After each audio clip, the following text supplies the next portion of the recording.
누가복음 말씀을 이렇게 쭉 저희가 보고 있는데 누가복음 11장 전까지는 분위기가 11장하고는 조금 다릅니다. 11장 전까지는 예수님께서 이 땅에 오셔서 하나님 나라의 일들을 보이시고 이 땅에 그들 가운데 새로운 나라가 왔으니까 너희를 그들을 초대하시는, 그래서 예수가 바로 하나님의 아들이시라는 것을 증거하고 보이시는 또 그런 말씀으로 중심으로 쭉 이루어져 있습니다. 그래서 사람들로 하여금 그 나라에 초대하시기 위한 주님의 어떤 권면, 또 위로, 그 다음에 표적 같은 것들이 이제 많이 보여집니다.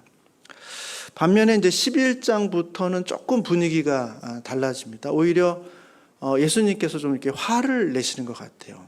결정적인 사건이 11장 14절에 보시면 이제 예수님께서 귀신을 쫓아내셨는데 사람들이 그걸 보면서 하늘로부터 오는 능력이다 이렇게 이야기를 하지 않고 귀신의 왕 바알세불에게서부터 능력을 받아서 귀신과 싸운 거 아니냐 이렇게 이야기함으로써 예수님의 사역, 예수님의 능력을 완전히 진실을 왜곡해서 이렇게 변형시켜버리는 사람들의 그 악의적인 마음을 보시면서부터는 예수님께서 이 메시지가 조금 다른 어조로 이제 바뀌게 됩니다.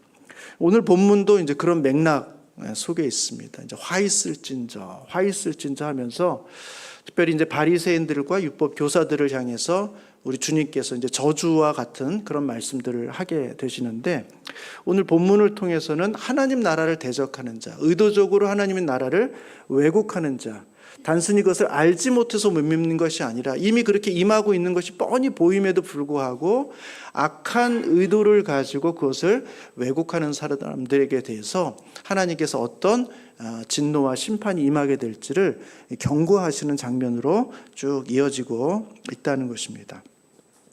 제가 오늘 1부 때도 이제 메시지를 전하면서 끝나고 나서 그런 생각을 했습니다. 지난주에도 말씀드렸는데 왜 제 자꾸 언성이 높아질까? 지난주에도 언성이 막 높아져가지고 제가 이제 2부 때 회개하고 좀 고쳤는데 오늘도 보니까 또 그렇게 하고 있더라고요. 그래서 제가 보니까 아무래도 예수님께 이렇게 약간 감정이입이 돼가지고 예수님 막 화를 내시니까 저도 같이 하는 거 아닌가 이런 생각이 드는데, 예수님도 아닌데 또 여기 계신 분이 바리새인도 아니시고 율법 교사도 아닌데 제가 화를 낼 이유가 전혀 없다는 생각을 다시 한번 하고 왔습니다. 그래서 혹시 제가 중간에 조금 언성이 높아지거나 화를 내면 진정하시라고 이렇게 저한테 사인을 주시면 제가 딱 받아서 이렇게 다시 진정하도록 하겠습니다. 오늘 보면 이제 율법 교사하고 이제 바리새인이 등장하게 되는데요. 이분들의 이제 특징이 있습니다. 이들의 공통점 뭐냐 하면 이들은 다 구약의 모세오경을 삶의 절대적인 가치 기준으로 생각한다는 것입니다. 그래서 그 말씀 그리고 거기로부터 나오는 여러 가지 전통들을 내가 반드시 지키고 그것을 지킴으로써 하나님 앞에 거룩하게 살고 또 그것이 자기의 의가 되는, 그것을 아주 중요하게 생각하는 사람들이라는 것입니다. 특별히 율법 교사들은 그 말씀의 내용들을 잘 전수하고 또 기록으로 남기고 가르치고 해석해서 그 당시 사람들이 이 말씀대로 잘 살 수 있도록 하는 약간의 그 엘리트 집단이라는 것입니다. 그러니까 이들은 굉장히 공통적인 게 많아요. 하나님의 모세오경을 하나의 절대적인 가치로 여기고 그 말씀에 기록된 대로 우리는 산다. 그리고 우리 율법 교사들은 가르치고 그 다음에 해석에 모호한 부분이 있으면 선명하게 알려주고 판단해서 이 시대 사람들에게 어떤 것이 옳은지 그른지 어떤 것이 하나님의 뜻인지를 잘 분별해 주는 역할을 하고 있습니다. 그러니까 바리새인들이 경건한 사람들의 대표적인 집단이라면 이 율법 교사들은 하나님의 말씀으로 판단해 주는 오늘날의 재판관과 비슷한 시대의 어떤 삶의 기준, 옳고 그름의 기준을 정확하게 알려주는 그런 존재들이라는 것입니다. 그들이 오늘 본문에 이제 등장을 하게 되는 것이죠. 처음 시작은 이렇게 이제 시작합니다. 한 바리새인이 예수님을 점심에 이제 초대하는 것이죠. 같이 식사를 좀 나누기를 원합니다 하고 예수님은 초대를 받으면 가세요. 거기 어디든지 가십니다. 그래서 가셔서 이제 식사를 하시는데 문제는 뭐냐 하면 예수님께서 식사 전에 손을 씻으셔야 되는데 손을 안 씻는 겁니다. 그게 이제 문제가 된 겁니다. 37절, 38절 보시면 이렇게 돼 있죠. 예수께서 말씀하실 때 한 바리새인이 자기와 함께 점심 잡수시기를 청함으로 들어가 앉으셨더니 잡수시기 전에 손 씻지 아니하심을 그 바리새인이 보고 이상히 여기는지라. 예수님께서 식사 전에 손을 씻어야 되는데 손을 안 씻고 그냥 바로 식사를 하신다는 거죠. 여러분들 어떻게 식사 전에 손 씻습니까? 저희 집은 안 씻으면 혼납니다. 저희도. 바깥에 있다 들어가면 손 씻어야 되고, 특별히 저희 장모님 댁에 가면 반드시 그렇게 해야 되는데, 마치 그런 것처럼 예수님께서 단순히 식사하시는데 왜 손을 안 씻지? 저희는 그 정도 생각할 수 있는데 이 바리새인은 그 정도가 아닙니다. 단순히 이렇게 위생상의 문제를 넘어서서 이 손을 씻는 것은 하나의 어떤 관례면서 정결 의식이에요. 왜냐하면 바깥에서 이제 여러 가지 어떤 많은 더러운 것들에 노출되어 있다가 오염되어 있다가 집에 왔는데 그 오염된 손을 씻지 않고 음식을 먹으면 그 더럽혀진 그 음식이 내 몸 안으로 들어가서 나를 부정하게 만드는 것이죠. 더 나아가서 나와 함께 식사하고 있는 이 사람도 부정하게 만들 수가 있는 것입니다. 그러니까 반드시 어디 가든지 식사 전에는 손을 씻게 되어 있는 것인데, 예수님께서 의도적인지 아니면 너무 성급하게 식사를 하셨는지 모르겠습니다만 손을 씻지 않은 채 식사를 하시게 된 겁니다. 그것을 보고 있던 바리새인이 놀랄 수밖에 없는 거예요. 저 사람은 도대체 왜 손을 씻지 않는가? 그리고 왜 더럽혀진 저 손으로 식사를 하는가? 자기 몸이 더럽혀진다는 것을 모른다는 것인가? 자기와 함께 하고 있는 나를 초대한 나도 더럽혀질 수 있다는 사실을 이 사람은 전혀 모른다는 말인가? 하고 아마 다소 정죄와 비판의 마음을 가지고 예수님의 그 행동을 이제 이상히 여겼던 것 같습니다. 그때 주님께서 그 바리새인의 마음을 아시고 이제부터 바리새인에게 하고 싶은 얘기를 이제 쭉 진행합니다. 39절에 보시면 주께서 이르시되 너희 바리새인은 지금 잔과 대접의 겉은 깨끗이 하나 너희 속에는 탐욕과 악독이 가득하도다. 지금 바리새인이 이상한 건 뭐예요? 아니 왜 겉을 깨끗하게 하지 않지? 정결하게 하지 않지? 근데 주님은 그 겉이 아니라는 것입니다. 너희는 겉을 깨끗하게 한다고 하지만, 겉은 깨끗할지 모르지만 너희의 속은 더러워.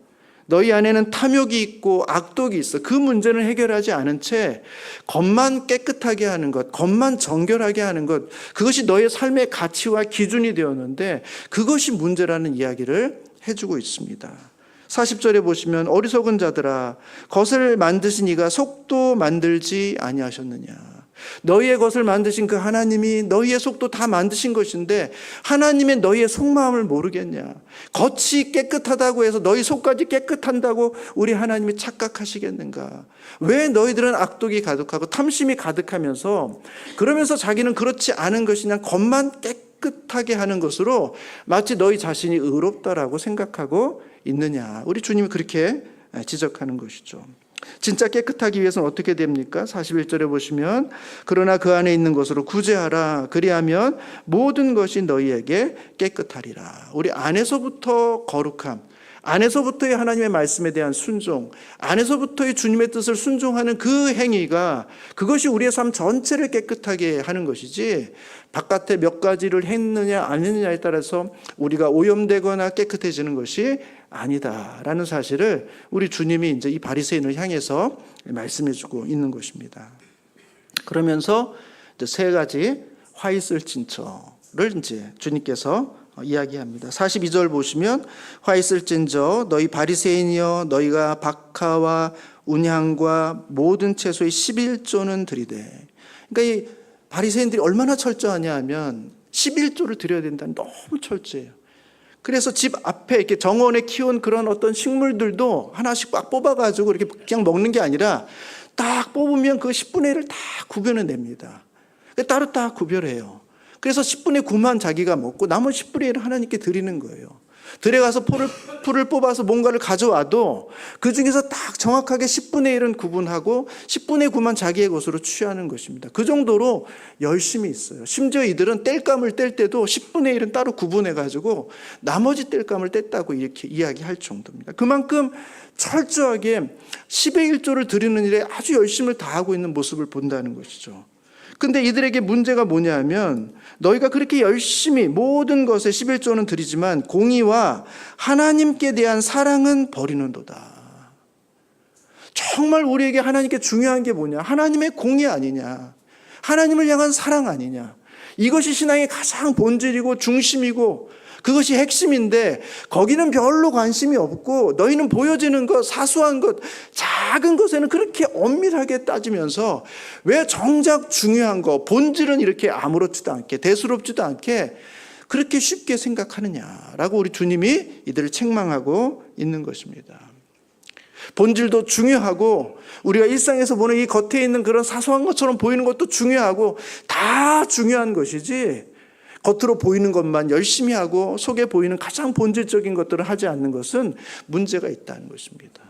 그런데 왜 이들이 그렇게 할까요? 그들이 그렇게 하는 이유는 43절에 있습니다. 43절 보시면 화 있을진저 너희 바리새인이여 너희가 회당의 높은 자리와 시장에서 문안 받는 것을 기뻐하는도다. 사람한테 존중받고 싶으니까요. 내가 이 정도 거룩한 사람이라는 걸 보여주고 싶으니까요. 그래서 모이면 언제나 높은 상석에 앉기를 원하고 사람이 많은 곳에 가면 사람들이 문안을 먼저 하기를 원해서 나는 이렇게 거룩한 사람이야, 괜찮은 사람이야, 경건한 사람이야 그렇게 보여주고 싶은 마음이 보일 수 있는 방법이 뭐예요? 마음이 아니라 겉으로 드러난 그런 사소한 그런 행위들을 통해서 오히려 자신이 얼마나 대단한 사람인가를 보여주고 싶은 그들의 이 허례허식에 사로잡혀 있는 마음이 오히려 정말 본질을 놓치게 만드는 문제가 됐다는 것입니다. 그래서 그들이 어떻게 됩니까? 44절 같이 한번 읽어보도록 하겠습니다. 시작. 화 있을진저 너희여 너희는 평토장한 무덤 같아서 그 위를 밟는 사람이 알지 못하느니라. 평토장한 무덤이라는 게 뭡니까? 보통 무덤에는 이제 흔적이 남게 되죠. 무덤을 이렇게 뚝 올려서 여기는 무덤입니다. 사람이 묻혀 있습니다. 죽은 사람이 여기 있습니다. 이렇게 알려줘야지만 사람들이 거기를 가지 않든지 돌아가든지 함부로 훼손하지 않든지 뭐 이렇게 할 텐데 마치 이 바리새인들은 평토장한 무덤 같다는 거예요. 아무 티 없이 그 속에다 묻어놓고 그냥 평평하게 만들어 놓음으로써 심지어 어떻게는 회칠까지 해가지고 여기에 아무 시신이 없는 것처럼 깨끗하고 평범한 것처럼 만들어 놓고 심지어는 회칠을 해가지고 사람들이 피크닉 와가지고 자리에 깔고 앉아서 거기서 도시락을 먹고 할 수 있도록 그렇게까지 그렇게 깜쪽같이 만들어 놓으니까 어떤 문제가 발생합니까? 죽은 시신 위에 접촉함으로 아무도 여기 지나가는 사람들이 자기가 왜 접촉됐는지 부정하게 됐는지 모른 채 일상의 삶을 살아가게 만드는 그게 바로 너희들이라는 거예요. 겉으로는 멀쩡하고 깨끗해 보이지만 속은 썩었고 속은 악의와 탐욕이 가득하고 그런데 겉이 멀쩡하니까 사람들은 깨끗하겠구나 경건하겠구나 생각하고 있는데 아니라는 것이죠. 정말 그들과 접촉하는 모든 사람이 실제적으로는 부정해질 수밖에 없는 그런 모습, 그게 바로 평토장한 너희들의 모습이다라는 것이죠. 그 위를 사람들이 밟고 지나가는데 알지 못한 채 그 사람들이 정말 부정하게 되는데 겉이 부정한 게 문제가 아니라 너희들의 속, 너희들의 내면이 중심이 부정한 것이 문제다라는 사실을 우리 주님이 말씀해 주고 있는 것입니다. 여러분 이 이야기를 듣고 있다가 갑자기 이제 율법 교사들이 발끈하게 됐습니다. 저거 우리 얘기인데 바리새인에게 분명히 얘기하고 있었는데 아무리 봐도 저거 우리한테도 하는 얘기 같은데 라고 느낌이 온 겁니다. 그래가지고 한 율법 교사가 예수님께 이제 따져 묻는 거예요. 선생님 이렇게 말씀하시니 우리까지 모욕하심이다. 이거 우리까지 넘어오는 문제인데 이거 선을 넘으신 것 같은데요. 여러분 율법 교사는 엘리트들이에요. 오늘날로 하면 판사들입니다. 재판관들입니다. 종교적인 것과 사회적인 판단을 다 내리는 사람이 율법 교사예요. 잘못 건드리면 큰일 납니다. 그럼 이쯤 되면 내가 너무 좀 선을 넘었나 죄송합니다 하고 뒤로 물러설 것 같은데 주님은 그렇지가 않습니다. 오히려 이 율법 교사들에게 하고 싶은 이야기를 막 쏟아내십니다. 그게 이제 46절이죠. 이르시되 화 있을진저 또 너희 율법 교사여 지기 어려운 짐을 사람에게 지우고 너희는 한 손가락도 이 짐에 대지 않는도다. 사람에게는 엄청 무거운 짐을 지우게 하고는 자기는 손가락 하나로도 그것을 지으려고 하지 않는다는 것입니다. 이거 하나님의 말씀이에요. 이거 하나님이 꼭 해야 되는 겁니다. 이거 다 지켜야 되는 겁니다. 그 사람의 형편과 상황 그런 거 중요하지 않아요. 그냥 문자적으로 있으면 그걸 다 그냥 뒤집어 씌우는 겁니다. 다 해야 된다고 이야기해요. 사람들은 그것 때문에 힘들어하고 고통스러워하고 그걸 감당하기가 어려움에도 불구하고 자기도 그 짐을 지고 있는 게 아니라 사람들에겐 짐을 지우고 자기는 손가락 하나로도 그 짐을 지려고 하지 않는 그런 마음의 자세로 율법을 해석해 낸다는 것입니다. 그게 그들의 문제예요. 그래서 47절에 보시면 화 있을진저 너희는 선지자들의 무덤을 만드는도다. 그들을 죽인 자도 너희의 조상들이로다. 이와 같이 그들은 죽이고 너희는 무덤을 만드니 너희가 너희 조상이 행한 일에 증인이 되어 옳게 여기는도다. 그러니까 구약 시대부터 이 율법을 소중히 여기는 사람들이 누굴 죽였다는 겁니까? 선지자들을 죽였다는 거예요. 하나님의 선지자들을 죽였다는 거예요. 하나님의 말씀을 갖고 있는 사람들을 죽였다는 거예요. 너희 선조들의 조상들은 그렇게 죽였고 너희들은 그 무덤을 아름답게 만들고 있느니 너희들이 다 한 통속이라는 것입니다. 여러분 참 아이러니 아닙니까? 율법 교사들은 하나님의 말씀을 맡았어요. 선지자는 하나님의 말씀을 맡았어요. 근데 하나님의 말씀을 맡은 사람을 또 다른 하나님의 말씀을 맡은 사람이 죽이고 입을 막는 것입니다. 그것은 옳지 않다. 틀렸다.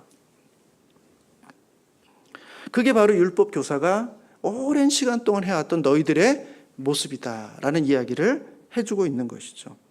49절부터 내용 보시면 그러므로 하나님의 지혜가 일렀으되 내가 선지자와 사도들을 그들에게 보내리니 그 중에는 더러는 죽이며 또 박해하리라 하였느니라. 창세 이후로 흘린 모든 선지자의 피를 이 세대가 담당하되 곧 아벨의 피로부터 제단과 성전 사이에 죽임을 당한 사가랴의 피까지 하리라. 내가 너희에게 이르노니 과연 이 세대가 담당하리라. 그 수많은 선지자들의 피를 이 세대가 다 책임져야 될 것이다. 그 억울한 피, 하나님의 말씀을 말씀되게 하지 못했던 그 모든 그 너희들의 악행, 율법 교사들의 그 악행들을 너희가 다 감당해야 될 것이다 라고 오히려 주님께서는 율법 교사들에게 더 심한 그런 저주의 말씀을 하고 있는 것 같아요. 그리고 마지막 52절 이렇게 말합니다. 같이 한번 읽어보도록 하겠습니다. 시작. 화 있을진저 너희 율법 교사여 너희가 지식의 열쇠를 가져가서 너희도 들어가지 않고 또 들어가고자 하는 자도 막하느니라. 결국 율법 교사가 한 일이 뭐예요? 지식의 열쇠를 갖고 있으면서도 본인도 들어가지 않고 들어가려고 하는 사람들도 막아서 아무도 그 나라에 들어오지 못하는 막는, 하나님 나라의 역사를 오히려 막는 역할을 너희들이 바로 한 것이다. 너희들에게 어찌 재앙이 임하지 않을 수 있겠냐라고 우리 주님이 말씀하시는 겁니다. 사람들이 회개하고 돌아섰을까요? 그렇지 않습니다. 53절, 54절 같이 한번 읽어보도록 하겠습니다. 시작. 거기서 나오실 때 서기관과 바리새인들이 거세게 달려들어 여러 가지 일을 따져 묻고 그 입에서 나오는 말을 책 잡고자 하여 노리고 있더라. 그들은 마음에 돌이키지 않습니다. 오히려 예수님의 이 말씀에 어떻게 보면 마지막 위대한 가장 강력한 선지자가 왔음에도 불구하고 그 말씀을 받지 못하고 결국 예수를 십자가에 못 박게 하는 마지막 율법 교사로서의 그 모습이 구약시대부터 지금 이 시대까지 완벽하게 일어나고 있음을 오늘 본문이 우리 가운데 보여주고 있습니다. 왜 하나님의 나라가 이 땅 가운데 왔는데 하나님이신 그분이 당신의 아들이신 그분이 이 땅에 오셔서 직접 그것을 설명해 주시고 표적을 보여주시고 사람들에게 그것을 믿도록 하게 하고 있는데 왜 사람들은 끝까지 이 말씀을 받지 않을까? 그것이 오늘 본문이 우리 가운데 보여주고 있는 내용입니다. 여러분, 바리새인들의 문제가 뭘까요? 여러 가지 이야기를 할 수 있겠습니다만 저는 오늘 성도님들과 이 문제를 좀 이야기하고 싶습니다. 자신이 알고 있고 자신이 그 말씀을 잘 지키고 있다는 생각을 가지고 있고 실제로 그렇게 삶을 살고 있고 그러니까 그렇지 못한 사람들의 실수와 잘못에 대해서 너무 민감해요. 용납을 하지를 못하는 거예요. 나는 알고 있고 나는 잘하고 있고 나는 여기에 얼마나 헌신적으로 애를 쓰고 있고 이것을 완성하기 위해서 정말 수고하고 애쓰고 있는데 그 일에 함께 완성하지 않는, 그 일에 함께 수고하지 않는, 그 일을 소홀히 여기는 것처럼 보이는 그런 사람들의 작은 수고와 실수와 잘못을 용납할 수가 없는 거예요. 이것이 바로 바리새인들의 문제예요. 율법을 잘 지킨다고, 율법을 온전히 붙잡고 있다고, 율법의 말씀대로 살겠더라고 그렇게 헌신했지만 율법이 말하는 바 본질, 하나님을 사랑하고 내 이웃을 내 몸처럼 사랑하라 하신 그 하나님의 본질적인 핵심은 놓친 채 몇 가지 소소한 것들, 어떻게 보면 이 껍데기와 같은 것들, 작은 것들, 그 하나하나를 다 지키지 않는다고, 그 하나하나를 따져가면서 왜 그렇게 하지 않냐고, 너는 왜 그런 잘못을 하냐고, 너는 어떻게 그럴 수가 있냐고 정죄하고 판단하고 심판하는 일에 너무나 발빠른 사람들, 그게 바로 바리새인들의 모습이라는 것입니다. 내 이웃을 내 몸처럼 사랑하라. 무조건 다 용서하고 사랑하라는 얘기가 아닙니다. 우리도 실수할 때가 있고, 우리가 잘못할 때도 있고, 우리가 잘못 판단할 수도 있죠. 심지어 우리는 실수로 어떤 죄를 범하기도 합니다. 그때 우리의 간절한 바람은 뭐예요? 이 실수가, 이 잘못이, 이 죄가 있는 것이 사실이지만, 그러나 이것 때문에 내가 사람들에게 버림받지 않으면 좋겠다.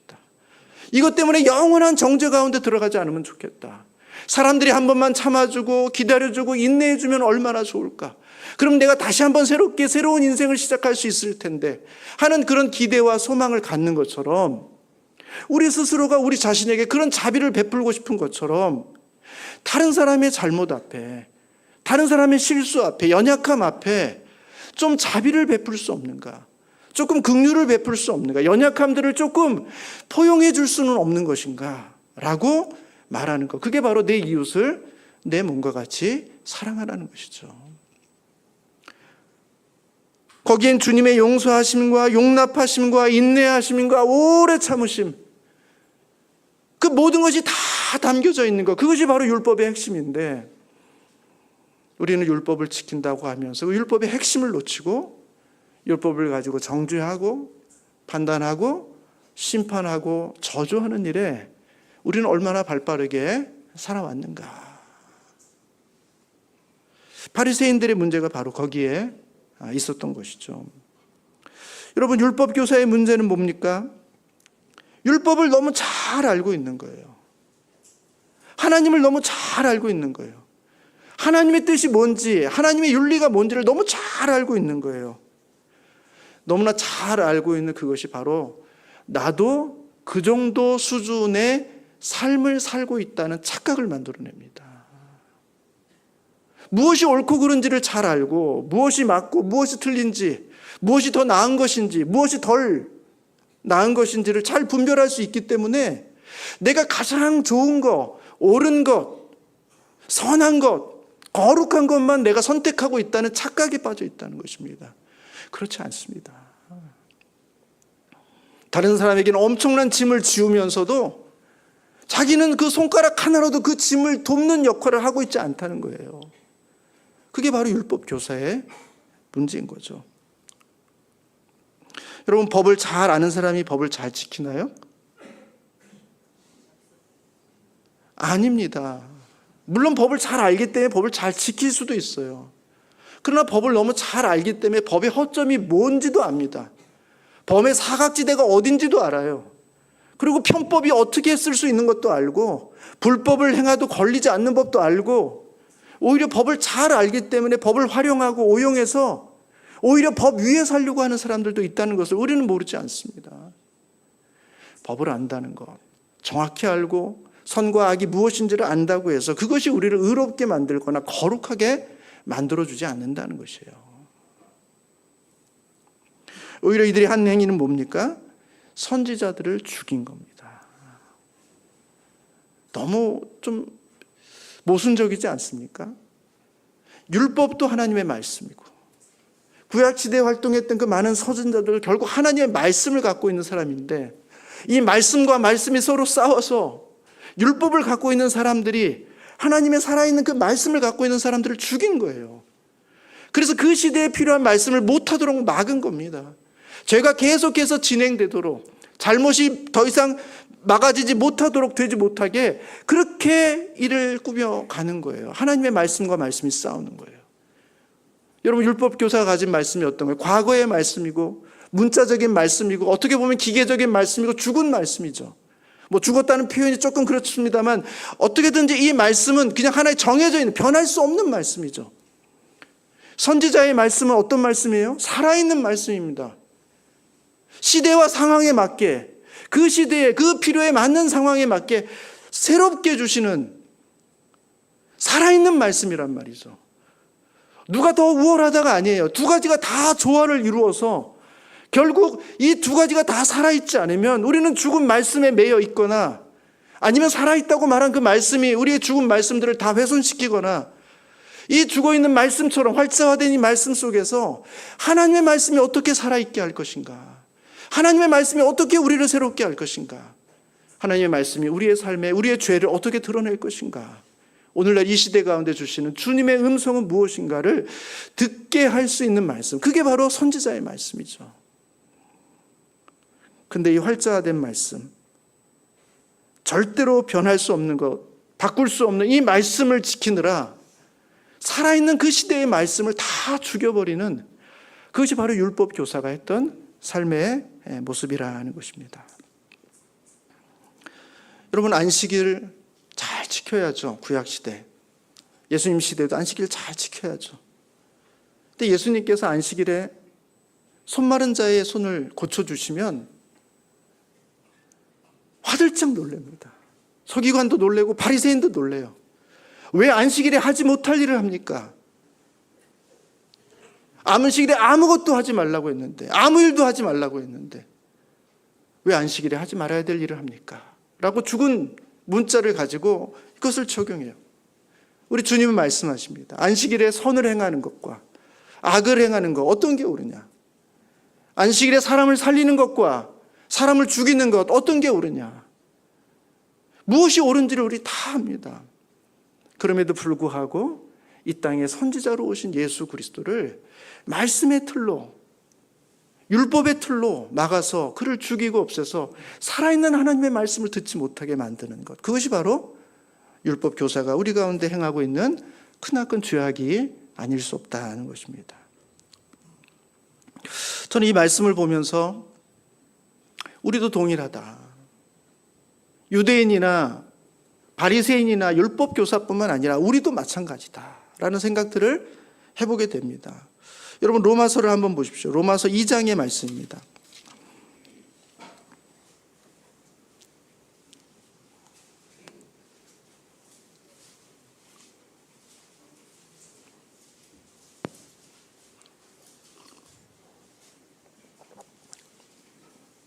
이 장에 보시면 좀 진정하겠습니다. 제가 이렇게 말하고 있죠. 그러므로 남을 판단하는 사람아, 누구를 막론하고 내가 핑계하지 못할 것은 남을 판단하는 것으로 내가 너를 정죄함이니 판단하는 내가 같은 일을 행함이니라. 남을 판단하는 사람들에서 이야기하고 있습니다. 여러분, 남을 판단할 정도면 이 사람이 좀 괜찮은 사람 아니겠습니까? 도덕적으로나 삶의 어떤 태도라든지 여러 가지 면에서 조금 괜찮은 사람이겠죠. 뛰어난 사람이겠죠. 상대적으로 나은 사람이겠죠. 그러니까 이 사람은 늘 보이는 것이 다 판단거리예요. 왜 저 사람은 저럴까? 왜 저 사람은 저렇게 하지? 왜 이것밖에 못하지? 이렇게 해야 되는 거 아닌가? 오직 이 사람은 다른 사람을 판단하고 정죄하는 일에 너무, 그냥 그런 거 너무 잘 보이고 그런 일에 너무너무 발빠르게 움직입니다. 남을 판단하는 사람아. 우리 주님께서 그에게 어떻게 이야기합니까? 내가 너를 정죄합니다. 누가 나를 정죄합니까? 너 자신이 너를 정죄할 것이라는 거예요. 내가 판단하는 내가 같은 일을 행하고 있다는 것입니다. 다른 사람들을 향해서 문제를 지적하고 있는 내 자신이 어느 순간 나도 그 일을 하고 있다는 사실을 발견하게 된다는 것입니다. 그래서 하나님께서는 직접 우리 가운데 오셔서 하나님 기준이 뭐니까 내가 너를 이렇게 판단한다, 그렇게 하실 필요가 없어요. 우리가 마지막 날 재판정 앞에 서가지고 내가 지난날 다른 사람을 어떻게 판단해 왔는가 하는 기준을 쭉 나열해 주시고 그 기준대로 너 스스로를 판단해 보렴. 그러면 스스로 나에 대한 평가가 나오는 거예요. 그것대로 내가 너를 해주겠다는 것입니다. 여러분, 우리의 판단이라는 것이 이래요. 우리는 누구나 조금 더 낫다, 괜찮다, 의롭다. 그럼 다른 사람에 대한 판단, 정죄. 왜 저 사람은 저렇지? 왜 저것밖에 안 되지? 저렇게 생각이 짧아? 저것밖에 못해? 교회를 다니지가 얼만데?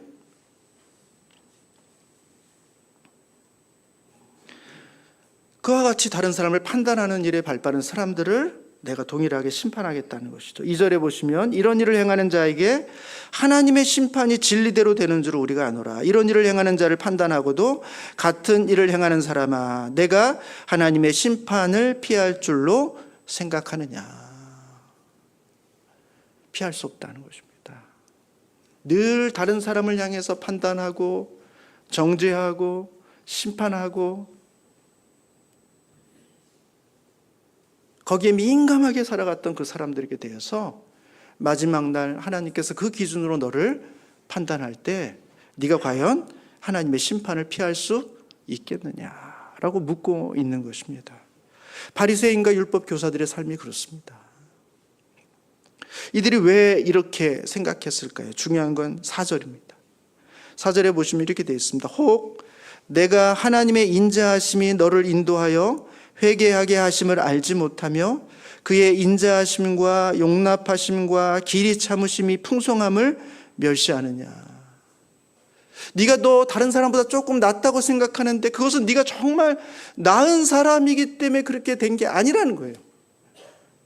네가 그 자리에 있을 수 있게 된 것, 좀 그렇게 평가받을 수 있게 된 이유는 하나님의 인자하심이 너를 인도해서 회개하게 하셨다는 것입니다.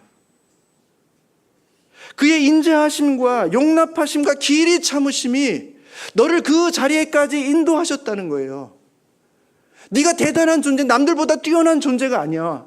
하나님의 은혜와 인자하심과 용납하심이 너를 그 자리에 있게 했다라는 사실을 망각한 채 왜 다른 사람을 판단하고 정죄하는 일에 그렇게 발빠르냐는 거예요.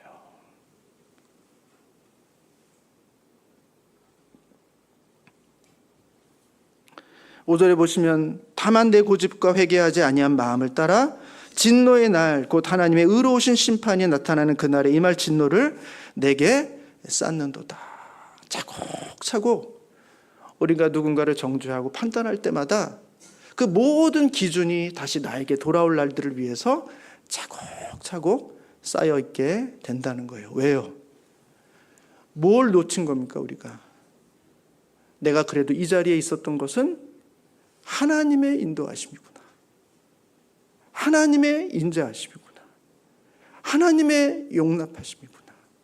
하나님이 나를 회개케 하셔서 나를 다른 사람보다 조금 더 깨닫게 해주셔서 마음에 자극을 주셔서 도전을 주셔서 그래서 내가 먼저 깨닫고 이 자리에 왔을 뿐 무슨 나에게 선하고 아름다운 것이 존재하지 않는다는 것, 저들과 내가 크게 다르지 않다는 사실들을 내가 망각한 채, 이 은혜를 망각한 채 다른 사람을 판단하고 정죄하는 그 모든 일을 할 때마다 마지막 날 나의 죄의 심판이, 하나님의 심판이 차곡차곡 쌓이게 된다는 것이죠.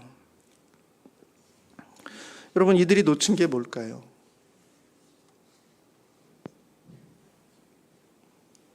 이들은 하나님이 하나님의 기준에 맞지 않는 사람들을 마지막 날 심판하신다 라는 사실을 알고 있었지만 그 마지막 날이 오기 전 하나님께서 한 영혼이라도 용서와 자비와 긍휼과 은혜를 베풀어서 그들을 돌아오게 하시는 하나님이라는 사실을 망각하고 있는 거예요.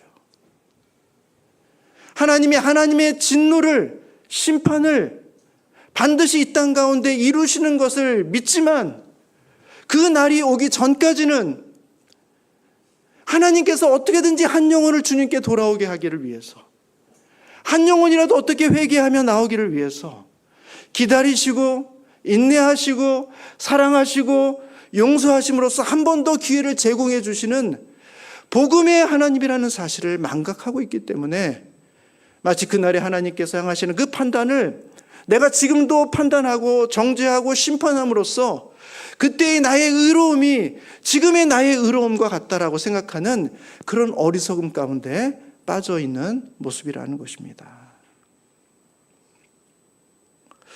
여러분, 성경 전체를 보시면 우리 하나님은 어떤 분이세요? 심판하시기도 하시고 진노하시기도 하시고 때로는 무서운 분이시죠. 그러나 성경 전체의 흐름을 보면 주님은 우리로 하여금 다시 한번 기회를 주시는 분이에요. 에덴 동산에서 먹으면 정령 죽을 것이라고 얘기했을 때, 그것을 먹었을 때 그럼 우리의 영혼도 우리의 육체도 죽어서 끝내야 되는데, 우리의 주님은 영혼은 죽게 하시지만 우리의 육체는 살게 하심으로써 우리의 생명이 보존되게 하시고 생명이 이어지게 하시고 그 이어지는 생명의 역사 속에서 하나님의 회복의 은혜를 베푸시는 하나님의 구원의 역사가 있다는 것입니다. 노아의 시대에 그런 모든 사람들이 하나님 앞에 패역해서 하나님의 진노를 받을 수밖에 없는 시절이지만, 그럼에도 불구하고 노아와 그의 가족을 우리 주님께서 불러내셔서 그들을 통해 다시 한번 새로운 민족을 시작하게 하시는, 하나님께서 다시 한번 기회를 주시는 그런 은혜와 용서의 하나님이시라는 거예요. 이스라엘이 얼마나 큰 죄를 범합니까? 얼마나 많은 죄를 범합니까? 얼마나 심각한 죄를 범합니까? 그 모든 환경 속에서 이스라엘을 멸절시키는 것 같지만 그들에게 남아있는 그루터기를 두셔서 다시 회복케 하시고 다시 구원케 하셔서 다시 하나님의 나라의 씨들을 이 땅 가운데 오게 하시는, 심게 하시는 그런 놀라운 역사를 보여주시는 분, 그게 바로 우리 하나님의 모습이죠. 우리 하나님은 진노하시고 심판하시는 분이 맞습니다. 그러나 그날이 오기 전까지 우리로 하여금 다시 주님 앞에 회복될 수 있는 기회를 주시는 복음의 하나님이라는 사실을 우리가 놓칠 때, 나에게 그 은혜가 먼저 왔다는 사실을 놓칠 때, 그때 우리는 정죄하고 심판하고 판단하는 일에 발빠르게 된다는 것이죠. 여러분, 예수님은 어떻게 말씀하십니까? 내가 온 것은 세상을 심판하려 함이 아니요 세상을 구원하려 함이로다. 주님은 정말 세상의 모든 사람을 정죄할 수 있어요. 왜? 그런 하나님이시니까. 이 땅에 있으셨지만 죄를 짓지 아니하셨으니까 누구는 다 정죄할 수 있습니다. 그러나 우리 주님은 정말 분명한 죄인까지도 나도 너를 정죄하지 않겠다. 왜 그렇습니까? 우리로 하여금 심판이 아니라 구원을 위해서 내가 이 땅에 왔음을, 마지막 날에 그 심판이 있지만 그 심판이 있기 전에 다시 한번 너희들에게 기회를 주기 원하시는 복음의 하나님을 소개하기 위해서 내가 이 땅 가운데 왔음을 성경은 우리 가운데 말씀해 주고 있는 것입니다. 여러분, 로마서 2장 6절에 보면 이렇게 말합니다. 하나님께서는 각 사람에게 그 행한 대로 보응하시되. 하나님 어떻게 하신다고요? 각 사람대로 그 행한 대로 보응하시. 믿으십니까? 믿고 싶지 않으시죠? 믿고 싶지 않아요. 그렇게 하면 내가 어떻게 될지 뻔히 보이니까. 이 말씀 뭘까요? 하나님은, 저는 믿습니다, 하나님은 각 사람이 행한 대로 보응하십니다.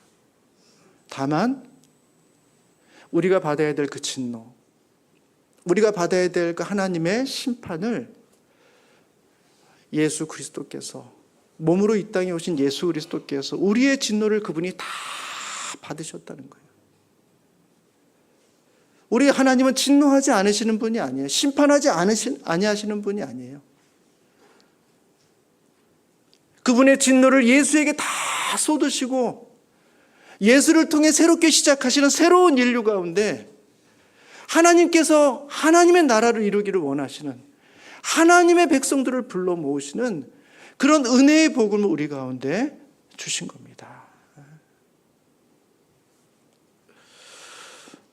저는 이 말씀을 보면서 우리가 성경에 대한 지식과 경험이 많아지면 많아질수록 그것을 가지고 누군가를 정죄하고 판단하는 일에 발빠르게 사용된다면 우리의 신앙은 실로 세상의 재앙이 됩니다.